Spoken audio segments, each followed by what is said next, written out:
우리 옆에 있는 분들에게 사랑합니다, 축복합니다 서로 인사했으면 좋겠습니다.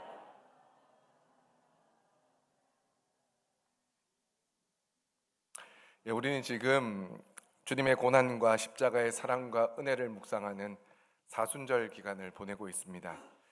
여러분에게 사순절은 어떤 시간이 되어지고 있습니까? 전통적으로 이 기간에는 오락을 절제하고 금식도 하고 또 평소보다 기도의 자리에 나오기를 더욱더 힘쓰는 것이 일반적입니다. 참으로 귀하고 아름다운 경건의 훈련의 모습입니다. 그러나 우리가 한 가지 주의할 점이 있습니다. 그것은 바로 종교적 성취감입니다. 내가 이번 주에는 금식을 했다, 내가 이번 주에는 새벽 기도를 빠지지 않았다라는 사실이 내 신앙의 훈장이 되어버리는 순간 우리는 오늘 본문에 등장하는 바리새인들과 똑같은 자리에 서 있다라는 사실을 기억하셨으면 좋겠습니다.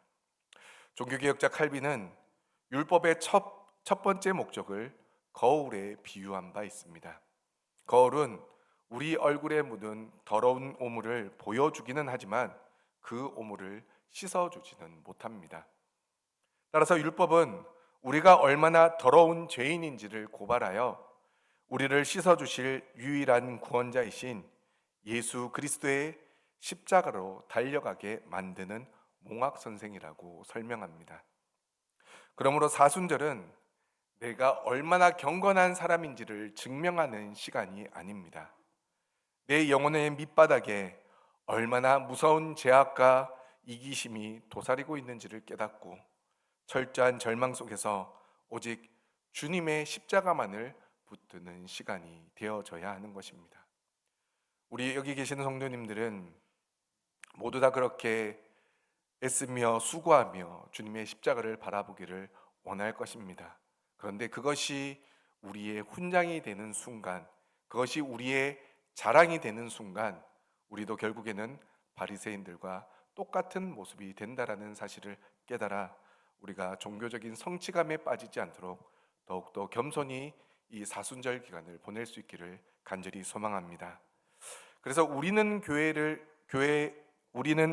심호하시는 박광리 목사님은 종교화된 3단계에 대해 이야기하면서 이것은 망하는 길이라고 설명한 바 있습니다.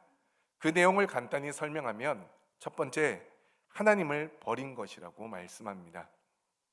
이는 다른 말로 많은 성도들이 성경을 안 본다는 것입니다.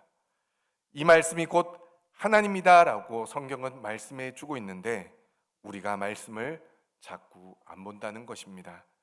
하나님의 말씀을 안 보면 하나님의 인도함을 안 받겠다라는 것이고 자기가 주인이 되겠다라는 자기 선언이 되어지는 것입니다.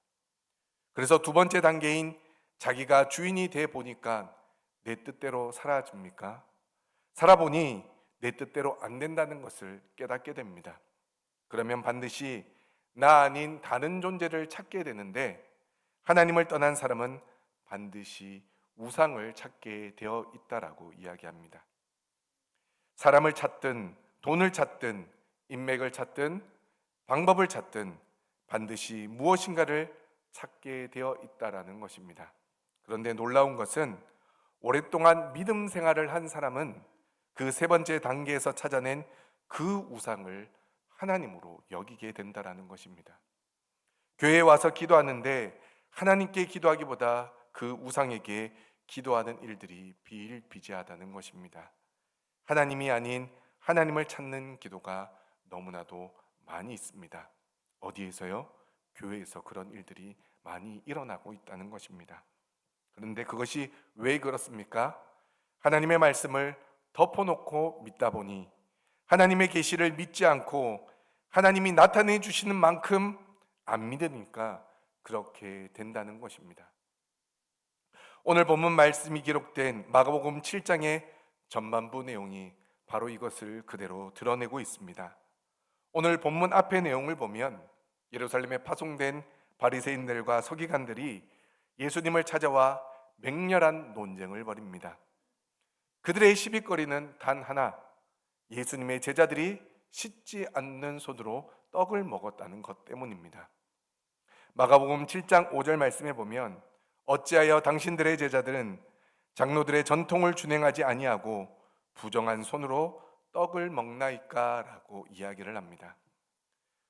당시 유대인들에게 손을 씻는 행위는 단순히 위생의 문제가 아니라 철저한 신학적, 종교적 규례였습니다. 시장에 다녀오면 혹시라도 이방인이나 부정한 물건에 닿았을까 싶어 물로 씻지 않고는 음식을 먹지 않았습니다. 겉으로 보면 이들은 하나님의 백성으로 거룩을 유지하려는 대단히 경건한 사람들처럼 보여집니다. 그러나 예수님은 이어진 마가복음 7장 6절과 7절 말씀에서 이 백성이 입술로는 나를 공경하되 마음은 내게서 멀도다. 사람의 계명으로 교훈을 삼아 가르치니 나를 헛되이 경배한다라고 이사야 선지자의 말씀을 인용하시며 그들의 위선을 직설적으로 책망하셨습니다.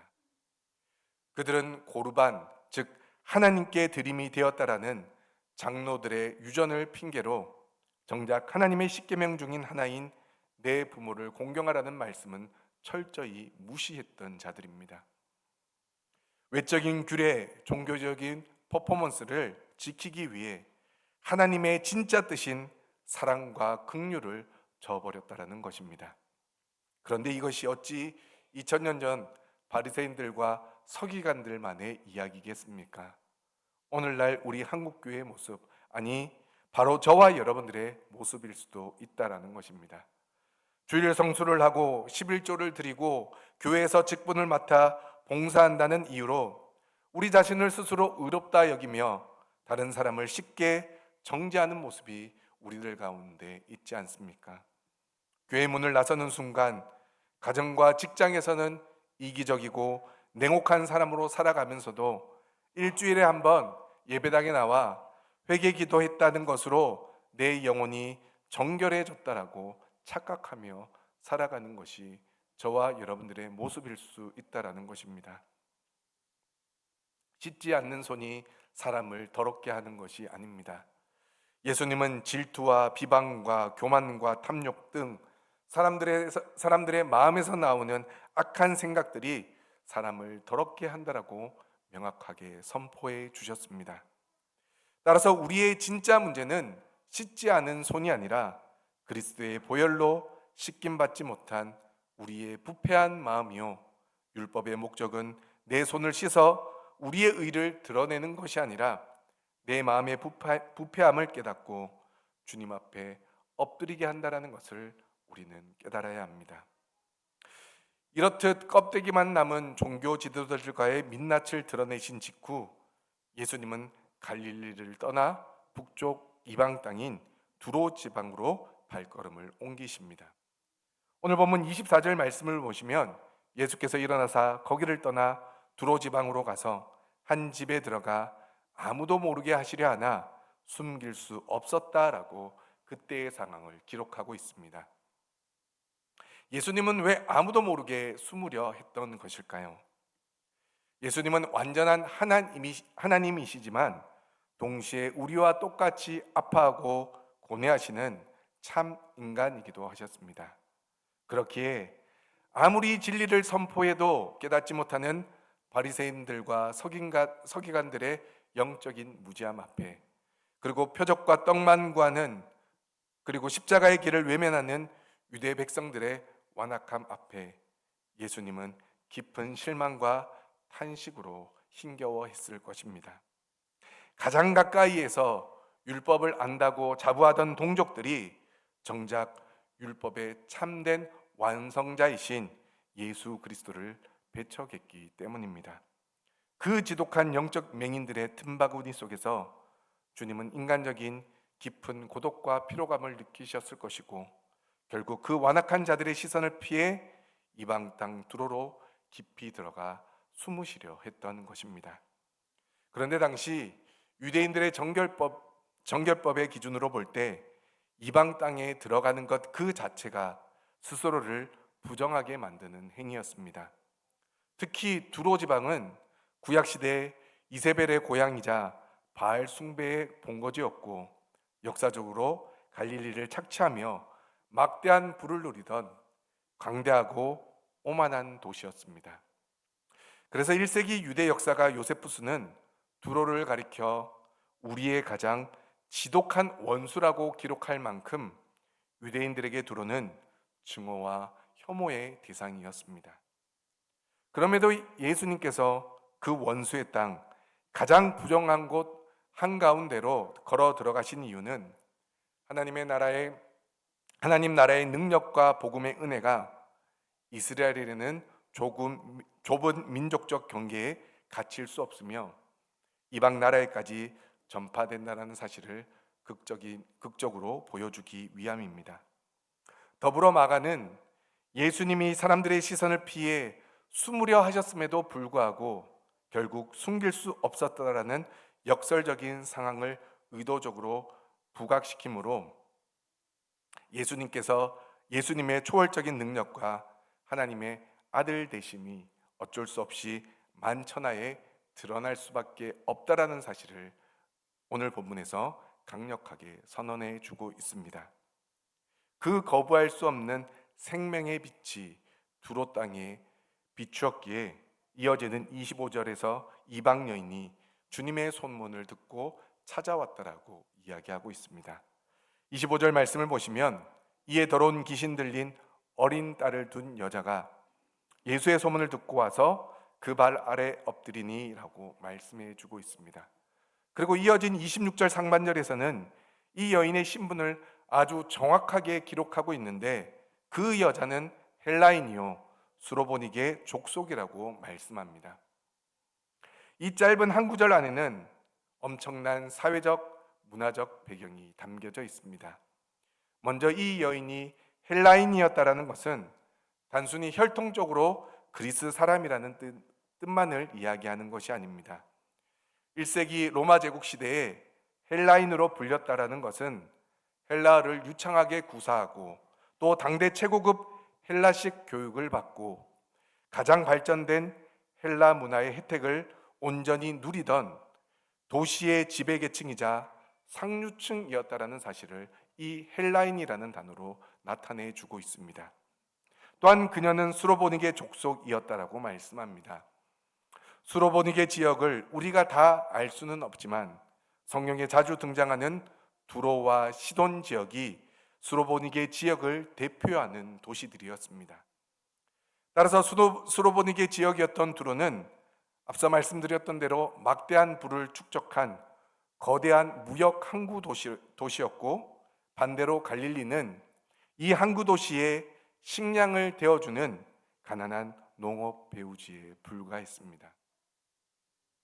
사회 경제적으로 두로의 헬라인들은 갈릴리 사람들을 착취하며 군림하던 철저히 갑의 위치에 있던 사람들이었습니다. 세상적인 기준으로 생각해 보면 로마의 식민지 중에서도 가장 가난한 총구석인 갈릴리의 목수 출신 청년 예수와 세계를 지배하던 헬라 문화를 향유하는 두로에 부유한 귀족 여인과의 만남이었습니다. 학벌, 재력, 사회적 지위 등 모든 면에서 이 여인은 예수님보다 압도적으로 우월한 위치를 차지하고 있었습니다. 갈릴리 출신의 예수에게 무릎을 꿇을 이유가 전혀 없는 콧대 높고 자부심 넘치는 여인이었다는 것입니다. 그러나 이 화려한 배경과 특권을 가진 이 여인에게는 세상의 어떤 돈이나 권력, 헬라의 철학으로도 도저히 해결할 수 없는 절망적인 현실이 있었습니다. 바로 자신의 모든 것이었던 어린 딸이 흉악한 귀신에 들려 점점 죽어가고 있었던 것입니다. 딸이 발작을 일으키며 고통을 받는 모습을 매일 지켜봐야 하던 어미의 찢어지는 가슴 앞에서 헬라 귀족이라는 자부심과 체면은 한낱 쓰레기에 불과했던 것입니다. 그녀는 인간의 철저한 무력함을 경험했습니다. 그래서 그녀는 자신의 모든 자존심과 사회적 체면을 버리고 식민지 청년이었던 예수의 발 아래 납작 엎드려 딸을 살려달라고 울부짖게 된 것입니다. 그런데 이때 예수님은 너무나도 차갑고 가혹하게 대답해 주고 있습니다. 27절 말씀을 보시면 자녀로 먼저 배불리 먹게 할지니 자녀의 떡을 취하여 개들에게 던짐이 마땅치 아니하다라고 말씀해 주고 있습니다. 당시 유대인들이 이방인을 멸시할 때 쓰던 개라는 모욕적인 단어로 예수님은 이 여인을 시험하셨습니다. 상류층 헬라 귀족으로서 이런 멸시는 평생 처음 받아보는 치욕이었을 것입니다. 보통 사람 같으면 모욕감에 화를 내며 돌아갔을 것입니다. 우리 성도님들 옆에 있는 분들에게 우리나라의 욕을 한번 해보십시오. 어떻게 되겠습니까? 예배는 둘째치고 은혜는 둘째치고 이 교회 다시는 다니지 않겠다 그러지 않겠습니까? 그런데 예수님이 지금 이 여인을 향해서 그러한 욕을 내뱉고 있다라는 사실입니다. 어찌 자녀에게 줄 떡을 개에게 주겠느냐며 그 여인을 멸시하며 그 여인에게 치욕감을, 모욕감을 주고 있다는 것입니다. 그런데 이 여인은 달랐습니다. 딸을 살려내야 한다라는 이 절박함 앞에서 그 자신의 자존심과 사회적인 체면은 사치에 불과했던 것입니다. 그래서 28절에 이 여인이 뭐라고 대답합니까? 너무나도 유명한 말씀입니다. 우리 28절 말씀을 함께 읽어보도록 하겠습니다. 함께 읽겠습니다. 시작.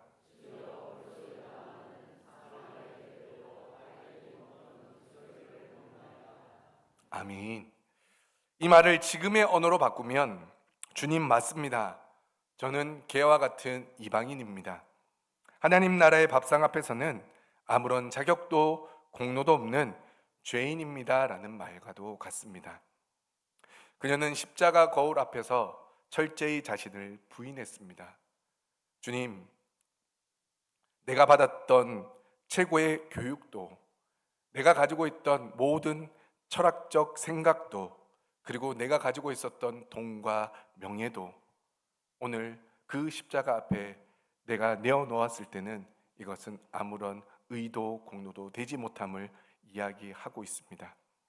그러면서 주님의 무한한 은혜를 신뢰하며 그 딸을 고쳐주실 것을 기대하며, 그러나 주님, 당신의 은혜는 너무나도 풍성해서 그 상에서 떨어지는 아주 작은 부스러기 하나만으로도 내 딸을 살리기에는 충분합니다 라고 고백하고 있습니다. 이 얼마나 위대한 고백입니까? 손을 씻고 전통을 지키며 스스로 의롭다고 여기던 유대 종교 지도자들은 예수님을 배척했고 결국에는 십자가에 못 박았지만 스스로 개와 같이 무익한 자라 인정하며 부스러기 은혜라도 구했던 이 이방 여인은 구원과 생명의 기적을 경험하는 복의 주인공이 되었습니다. 그리고 이 여인의 대답을 들으신 예수님은 그게 감격하시며 오늘 본문과 평행 본문인 마태복음 15장 28절 말씀에서 여자여 내 믿음이 크도다 내 소원대로 되리라 라며 그녀의 믿음을 극찬해 주셨습니다. 그리고 예수님의 그 선언과 동시에 그녀의 딸을 결박하고 있던 흉악한 귀신이 떠나가고 온전히 회복되어지는 놀라운 기적의 역사를 경험할 수 있었던 것입니다. 정결법에 의해 이방의 개라고 취급받던 그녀였지만 주님은 그녀를 친히 책임져 주시고 보호하시는 존귀한 하나님의 자녀로 주님의 어린 양으로 품어 주셨습니다.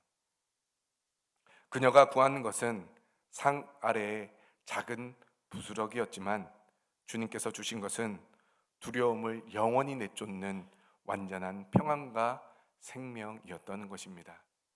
사랑하는 성도 여러분, 사순절 기간 주님께서 우리에게 요구하시는 참된 정결과 살아있는 믿음은 무엇이겠습니까? 종교적인 행위를 자랑하고 내가 교회에서 얼마나 헌신했는지를 내세우며 나의 의로움을 포장하는 바리새인의 옷이 아닙니다. 우리 모두는 본질적으로 상 아래의 개와 같은 존재들입니다. 십자가의 은혜가 아니면 주님께서 흘려주신 그 보혈의 부스러기 은혜가 아니면 단 하루도 온전히 살아갈 수 없는 절제한 죄인이며 무익한 자들입니다. 그렇게 우리의 삶에도 이 여인과 같은 흉악한 결박과 두려움이 언제나 존재할 수밖에 없습니다. 도무지 해결되지 않는 자녀들의 문제가 있고, 건강의 위기가 있고, 무너진 가정과 짓누르는 삶의 무게가 우리를 언제나 두렵게 만듭니다. 나의 얄팍한 결심과 종교적 행위로는 이 험한 세상이 주는 두려움을 결코 이길 수 없습니다. 이 여인도 세상의 기준으로는 얼마나 고귀한 삶을 살았겠습니까? 많은 사람들에게 인정을 받았고 평안하고 풍요한 삶을 살았고, 그로 인하여 똑똑하다고 지혜롭다라고 많은 사람들에게 평가받았던 사람이었습니다. 그런데 그의 인생에는 우리와 동일한 두려움이 존재했습니다. 그 누구도 결코 해결해 줄 수 없는 아픔이 그녀에게는 있었습니다. 그런데 오직 주님의 십자가 은혜만을 구하는 그 가난한 마음, 그 여인과 같은 절박한 믿음만이 모든 두려움을 내어 쫓을 수 있다라는 사실을 오늘 본문은 우리에게 분명히 말씀해 주고 있습니다. 그러므로 오늘 이 시간 십자가라는 거울 앞에 서서 우리의 신앙을 다시 한 번 더 결단하기를 간절히 소망합니다. 껍데기뿐인 체면과 알량한 자존심, 내 의를 십자가에 온전히 못 박고 수로보니게 여인처럼 오직 주님의 발 아래 납작 엎드려 부스러기 은혜라도 갈망하기로 결단하는 은혜가 있기를 소망합니다. 우리가 나의 무능함을 인정하고 십자가 거울 앞에 철저히 엎드릴 때, 우리가 나의 무능함을 말씀 이후에 함께 부를 찬송가 399장의 가사는 단순한 노래가 아니라 주님께서 우리 영혼에 친히 들려주시는 확신의 음성이 될 줄 믿습니다. 찬송가 399장 2절 말씀을, 이 2절의 찬양의 가사를 보면 어린 양들아 두려워 말아라, 주가 내 길을 인도해 주실 것이라고 우리를 위로해 주고 있습니다. 그리고 3절의 가사는 고난과 역경 환난 중에도 능력의 주님이 우리를 지켜주신다라고 약속해 주고 있습니다. 그리고 후렴을 통해서는 오직 믿음으로 두려움 없으리라고 우리는 굳게 고백할 수 있음을 노래하고 있습니다. 그러므로 이 찬양의 가사처럼 수로보니게 여인과 같이 십자가의 거울 앞에 엎드린 우리 모두에게 주님은 동일한 은혜를 베풀어 주실 것을 확신합니다. 그러므로 남아있는 사순절 기간, 그리고 이번 한 주간의 삶, 십자가 거울 앞에서 절저한 자기 부인과 믿음으로 엎드리기를 결단함으로 두려움을 내어 쫓아주시는 완전한 평안과 풍성한 생명의 장치를 베풀어 주시는 예수 그리스도의 놀라운 치유와 회복의 역사가 저와 여러분들과 여러분들의 가정 가운데 충만히 나타나기를 주님의 이름으로 축원합니다.